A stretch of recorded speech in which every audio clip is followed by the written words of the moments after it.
అప్పటికి 30 ఆ రేంజ్లో ఉన్నాం కదా, 35 ఆ రేంజ్లో. నాకు ఇంకా 20-25 ఏళ్ల పాటు సర్వీస్ ఉంది కాబట్టి నా శాలరీ హైకులు ఇవన్నీ లెక్కేసుకుని వాడు లెక్క కట్టింది నాకు 80 లక్షల దాకా అప్పు తీసుకోవచ్చని. నేను 25-30 లక్షల్లో ఇల్లు ఏదైనా తీసుకుందాం హైదరాబాద్లో అని చూశాను. ఊరు అవుట్స్కట్స్లో దొరుకుతున్నాయి కానీ ఊరు మధ్యలో అయితే ఫ్లాట్లే దొరుకుతున్నాయి. శ్రీనగర్ కాలనీలో ఒక ఇల్లు చూసాం, సెకండ్ అంటే అపార్ట్మెంట్లో ఫ్లాట్, ఈ సబితాయేంద్రారెడ్డి వాళ్ళ వెనక రోడ్లోనే అనమాట. అది 2.5 బెడ్రూము 1650 SFTనో ఏదో ఉంది, బాగుంది, చక్కగా ఉంది కదా.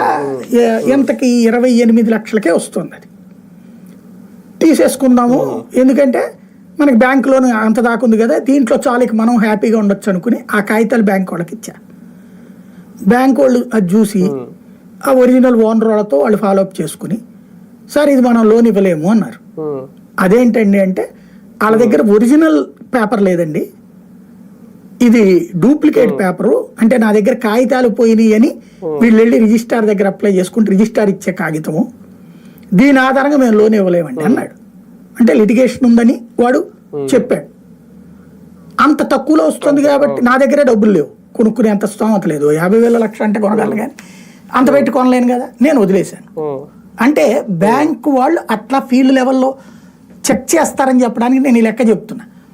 అంటే వాళ్ళు చెక్ చేశాకనే కదా మనం లోన్ తీసుకుంటుంది.